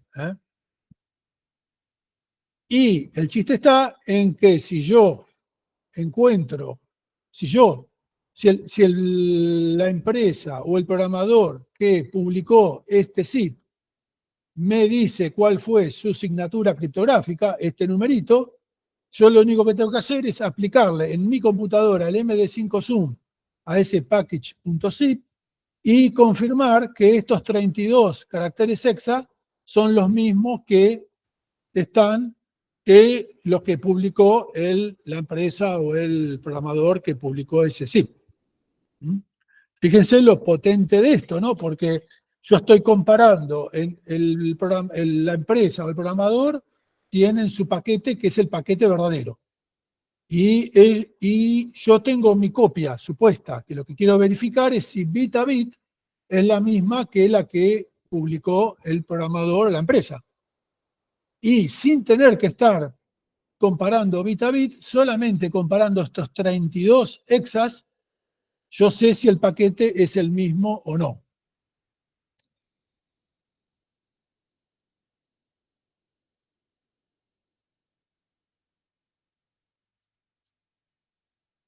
Bueno, el paquete podría ser diferente, ¿por qué? Porque hubo un error de transmisión y llegó mal, o porque un atacante lo reemplazó.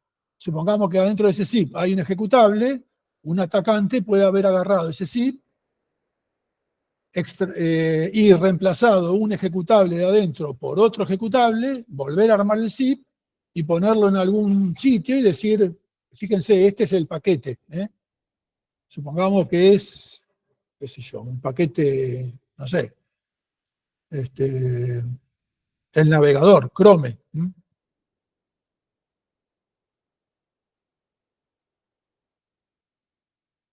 Bien.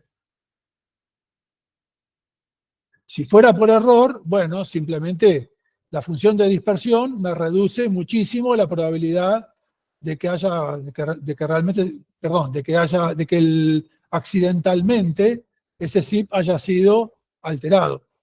Y simplemente me baso en que si fue alterado, esa función de dispersión, como tiene el efecto cascada y está bien pensada y todo, me va a dar muy probablemente una firma digital, estos 32 bits, un hash, que va a ser diferente al que publicó la empresa o el programador.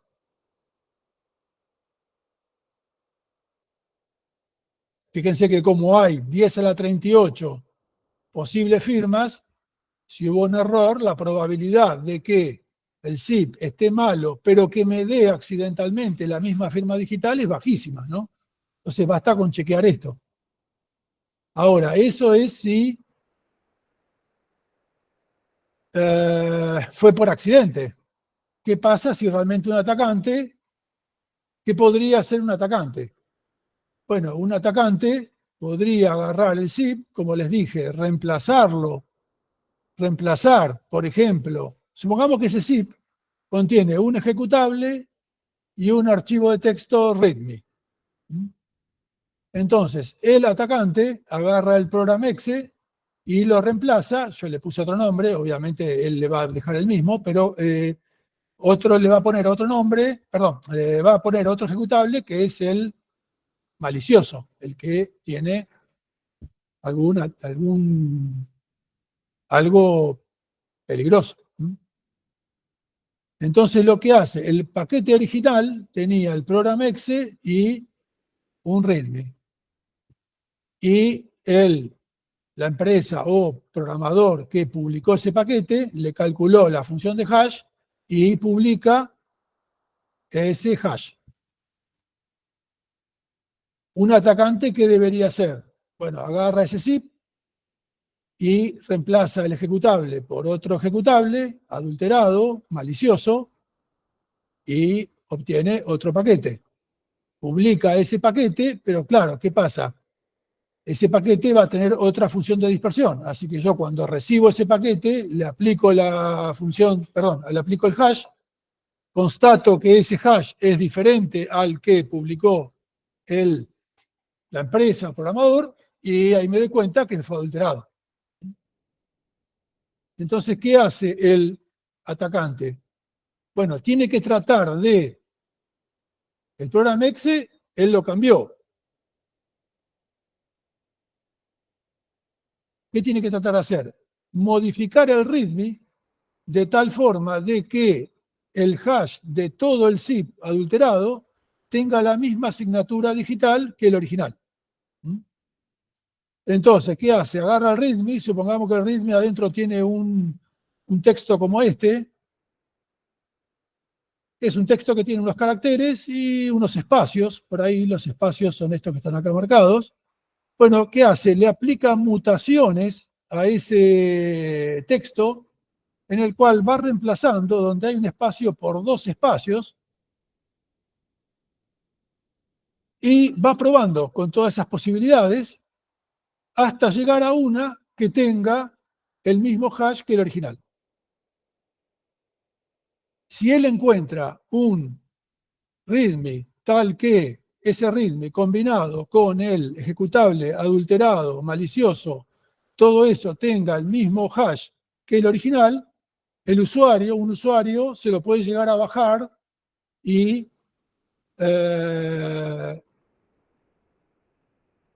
a pesar de que le haga los chequeos, no va a poder diferenciarlo, no va a poder determinar que ese programa está adulterado.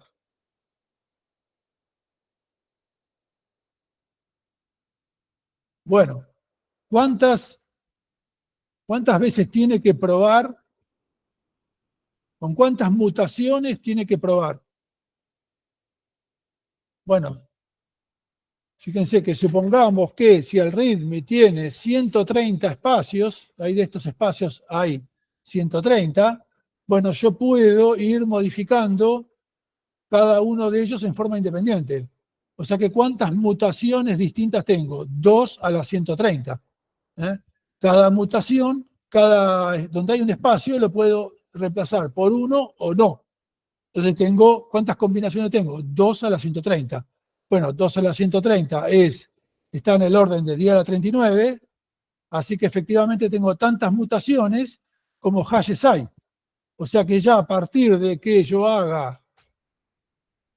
10 a la 39 mutaciones, la probabilidad de que encuentre un zip con la misma firma ya empieza a ser probable, ¿no? Acá fíjense, es como que lo fui simulando, ¿no? Fui aplicándole mutaciones, este es el original, le fui aplicando mutaciones y en algún momento, qué sé yo, en la mutación 568, ahí encontré el mismo hash que en el original. Bueno, acá esto está hecho para unas signaturas de muy pocas longitudes. Este tiene 2, 4, 6, 8, 10, 11 hexas. Cuando te vas a firmas digitales de 32 hexas, la cantidad de mutaciones que tenés que hacer es del orden de 10 a la 39 y supongamos, si cada hash lo pudieras hacer en un ciclo de la máquina, igual así tardarías 10 a la 22 años, ¿no? O sea que realmente no podés este ataque, si la asignatura, si la función de hash es buena y la longitud del hash es suficientemente larga, como esta de 32 hexas, bueno, ahí estarías bien. A esto se le llama un ataque por colisión, es buscar un mensaje adulterado que tenga la misma firma criptográfica que el mensaje original. Repito, si la función de dispersión está bien, es buena, es de calidad, se le llama de calidad criptográfica. Si la función de hash es de calidad criptográfica y la longitud del hash es suficientemente larga, es virtualmente imposible lograr un ataque por colisión.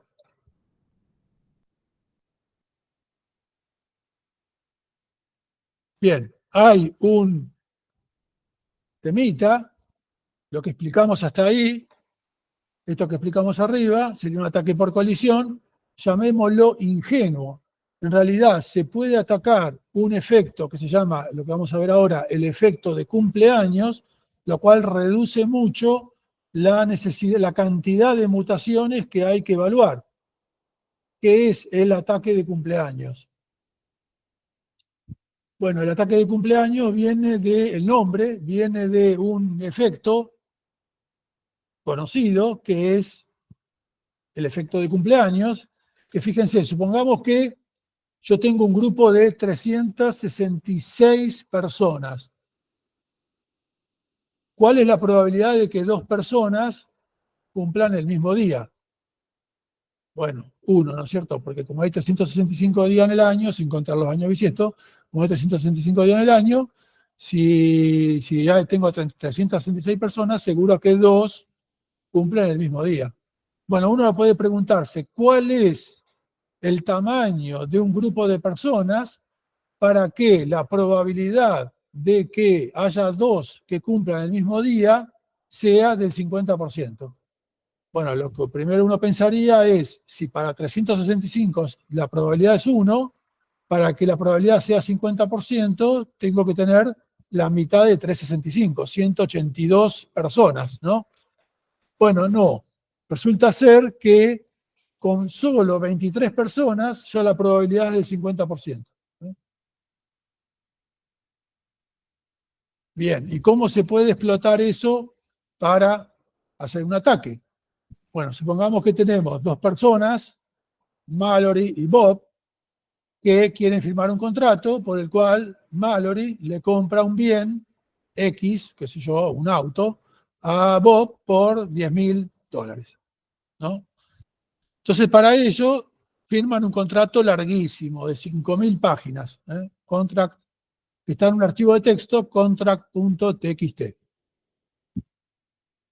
Bueno, fíjense, en vez de firmar todas las páginas de este contrato, lo que pueden hacer es ponerse de acuerdo y decir, calculémosle, agarremos el contract.txt, apliquémosle la función de hash, eso nos da un hash, y nosotros ahora firmamos una sola hojita en la cual dicen los firmantes Mallory y Bob están de acuerdo en el contrato expresado en el archivo contract.txt, cuyo hash es este que está acá. Y firman eso solo. Bueno, si ahora después hay algún problema y cada uno le quiere reclamar algo al otro, bueno, le puede presentar al juez y decirle, mire, el contrato era este. ¿Cómo sabe el juez que el contrato es el contrato verdadero y no es un contrato adulterado? podría ser que alguno de ellos haya adulterado el contrato y haya cambiado, en vez de 10.000, haya puesto 100.000. O al revés, el que lo compra haya puesto en vez de 10.000, 1.000. ¿Cómo sabe el juez cuál es el verdadero? Bueno, simplemente el juez agarra el contrato, le calcula el MD5 sum y chequea que sea el mismo que está expresado en esa hojita que sí firmaron. ¿Cómo puede estar seguro el juez de que alguno de ellos no buscó un ataque por colisión? Bueno, porque vimos que el ataque por colisión tarda muchísimo. Los dos están seguros que el otro no puede adulterar el contrato porque tardaría mucho en hacerlo.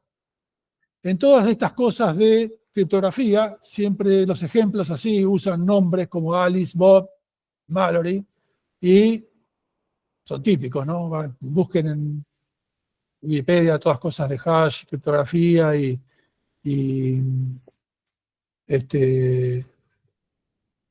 conexiones, etc. Y, un momento, y van a encontrar esos nombres. Por lo general, a veces la inicial del nombre indica un poco la acción del agente, digamos. Por lo general se usa Mallory por malicioso. En este caso, Mallory, justamente, maliciosamente hace lo siguiente. Genera las dos versiones del contrato, uno con la suma acordada de 10.000 y otro, el malicioso. Mallory supongamos que es el que quiere comprar el bien, por lo tanto, a él le conviene que el precio sea menor. Arma otro contrato con, en vez de reemplazado 10.000 por 1.000. Y ahora no empieza a mutar el de 1.000 hasta llegar al mismo hash que el de 10.000, sino que los empieza a mutar a los dos. Bueno, el ataque de cumpleaños se basa en que se puede demostrar que al ir mutando los dos, la probabilidad de encontrar dos, uno del contrato verdadero y otro del malicioso, que tengan el mismo hash, se reduce de n, que era 10 a la 38, a raíz de n, que es 10 a la 19. Fíjense que baja 19 órdenes de magnitud. Igual, si ustedes hacen la cuenta, tomando por cada mutación un ciclo de la máquina, les va a dar 570 años, o sea que igual es impracticable. Pero fíjense que el ataque de cumpleaños baja muchísimo la cantidad de mutaciones que hay que usar. Bien, veamos ahora la aplicación de todas estas cosas a los criptomonedas, blockchain, etc. Bueno, las criptomonedas se basan en la tecnología de lo que se llama blockchain, lo que técnicamente vale mucho detrás de todo lo que esta revolución de las criptomonedas que hay es la tecnología de blockchain, que se sospecha que en algún momento va a ser usado para muchas más otras cosas, qué sé yo, bases de datos seguras, gobierno electrónico, un montón de cosas. Veámoslo para las criptomonedas. ¿Cómo funcionan las criptomonedas? Bueno, supongamos que tenemos dos personas, Bob y Alice, y una tercera persona, una tercera entidad que es el banco, o en general se le llama, en todas estas, cuando uno habla de criptomonedas, se le llama el middleman, el hombre que está en el medio, es el que supervisa todo, ¿no? Que este middleman, el banco, pensémoslo, se encarga de mantener un libro contable, en inglés se llama un ledger, donde se anotan las transacciones.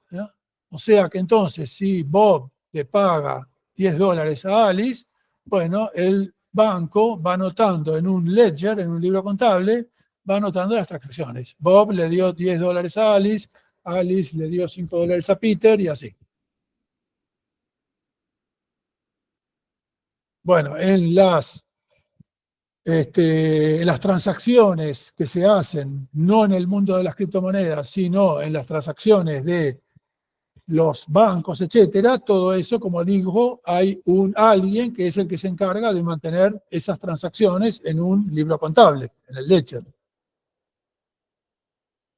Y lo que, digamos, lo que diga él es lo que vale. El chiste con las criptomonedas, como ustedes ya habrán escuchado, es que no hay ningún middleman. Se llega a un consenso entre todos los que participan de esa blockchain.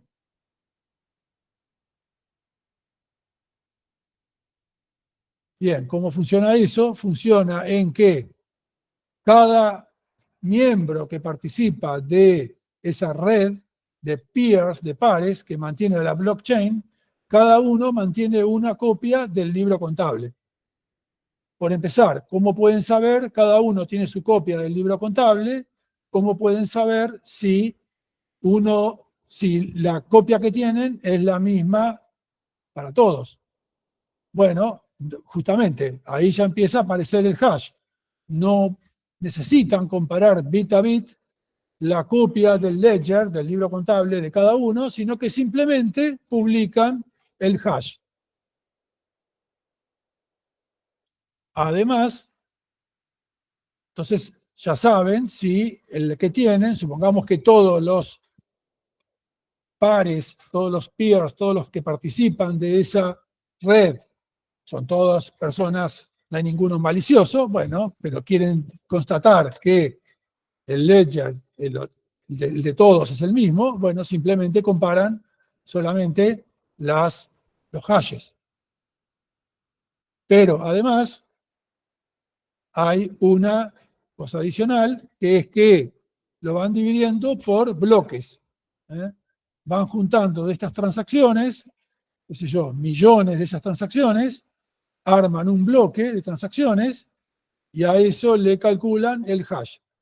Supongamos que el primer bloque es este bloque de transacciones que está acá, o sea, acá de arriba hacia abajo avanza el tiempo, este primer bloque de arriba fue el primer bloque y se le calculó el hash y todos constataron que el hash que tienen es el mismo. Por lo tanto, los asientos contables, la contabilidad que tienen adentro es la misma para todos. Ahora arman un nuevo bloque, hay más transacciones, arman un nuevo bloque y a ese bloque ahora le calculan de nuevo un hash y van comparando los hashes. Pero el chiste está en que si alguien viniera acá, podría modificar una transacción en un bloque, llamémoslo viejo. Y yo tendría que ir chequeando todos los hashes de todos los bloques. Bueno, no, fíjense. El chiste está en que cuando voy a calcular el hash del bloque, del siguiente bloque, del segundo bloque, calculo el hash del bloque y del hash del primer bloque, del H0. Y eso es lo que los va encadenando. De ahí viene el nombre de blockchain. Entonces ahora, si yo comparo los hashes, el H1, el hash del bloque 1 más el del hash del bloque 0, ya si esos son iguales, no solo quiere decir que el último bloque es el mismo, sino que el bloque 1 y el bloque anterior también. Y así, si yo tengo 100.000 bloques, comparo los hashes del último bloque y ya si esos coinciden, ya sé que coincide toda la historia de los bloques desde el comienzo. De ahí viene el nombre de blockchain. Se van encadenando a través de un hash. Cada bloque se va encadenando con el anterior a través del hash del bloque anterior.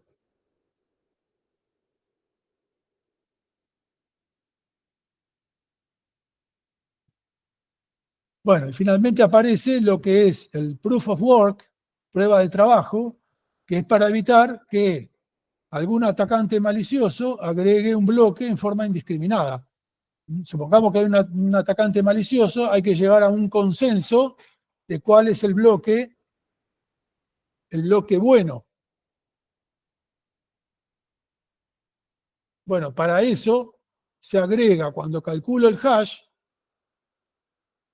se calcula el hash con el bloque, con el hash del bloque anterior, y se le agrega un numerito que se le llama nonce, que puede ser un numerito de 16 dígitos.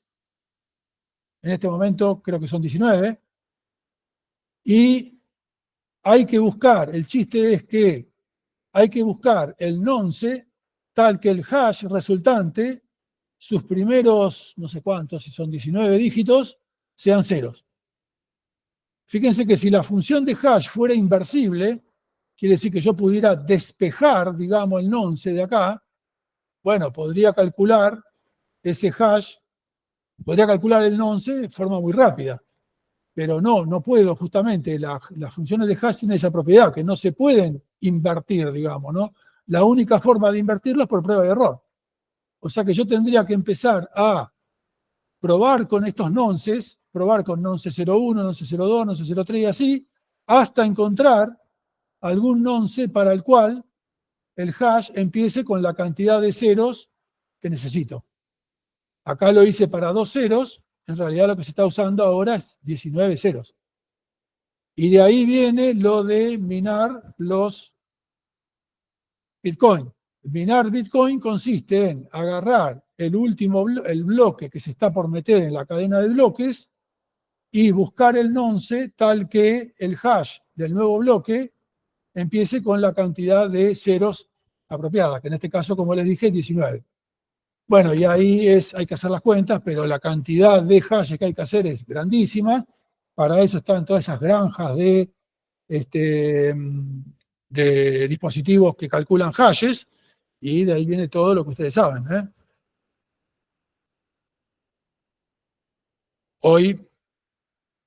Por hoy la recompensa por minar un Bitcoin, bueno, creo que esto es viejo, ahí estaba en 6.25 Bitcoin, creo que ahora justamente hubo un halving, creo que, no me acuerdo si este año o el año pasado, y entonces ahora debería estar en 3.125 Bitcoin por hacer todo ese proceso y encontrar un nonce. Eso es el famoso proceso de minar los Bitcoin. Hoy un Bitcoin está en $70.000, así que 3 Bitcoins son $200.000. ¿Eh? Si llegás a minar un bloque, te pagan el precio de un lindo departamentito.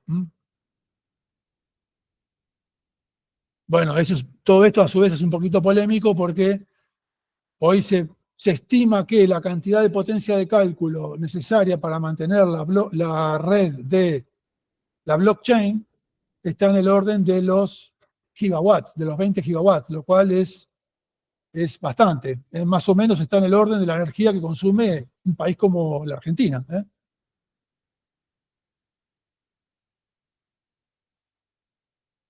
Bien. Bueno, y paramos acá.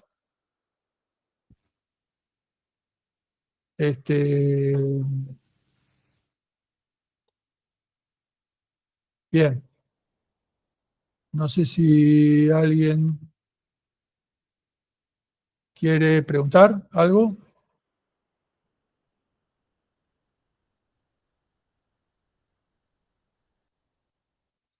Prende un poco la cámara. Yo quería preguntar para cuándo van a estar las notas del parcial, si puede ser. Sí, estamos en eso. A ver, Estamos en eso.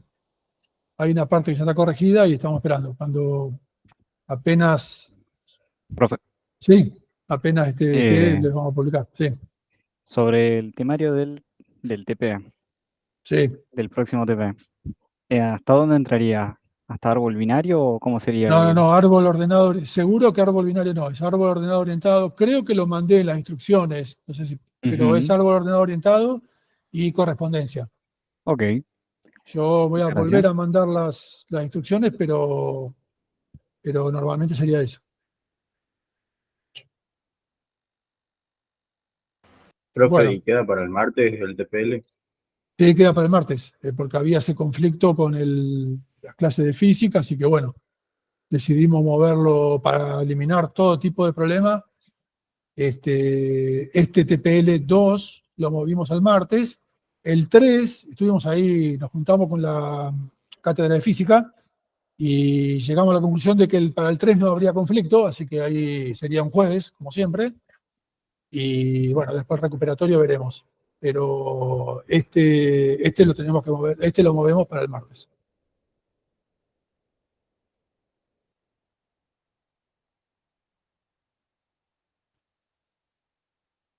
Sería el martes que viene, ¿no? Otra cosa, profe. El Sí. tema de la biblioteca para C++ de Arbor, por ejemplo, ¿eso está en Es, alguna parte de la plataforma? Eso directamente agarran un zip está dentro de los zip. Agarran, Bueno, les conviene eso. Lo más fácil es agarrar eso. Agarrar un zip y ahí ya tiene todo. bueno, Y justamente, sí, lo que decía está bien, o sea, justamente árbol, binario y ordenado orientado no está en las STL, esas tienen que usar las nuestras. Y está bien. la forma más fácil es usar un zip. Dale, dale, gracias. Bueno, Nos vemos, profe. estamos. Nada más, profe. Bueno, dejo acá esto prendido, está conectado en la clase y dentro de un ratito estarán cayendo los chicos de la práctica. Chao, profe. Bueno, nos vemos.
Eh, Gente, disculpen, pero me avisa la gente de la práctica que no va a haber clase hoy. Que ya le van a mandar videos con o un enlace a algún video con,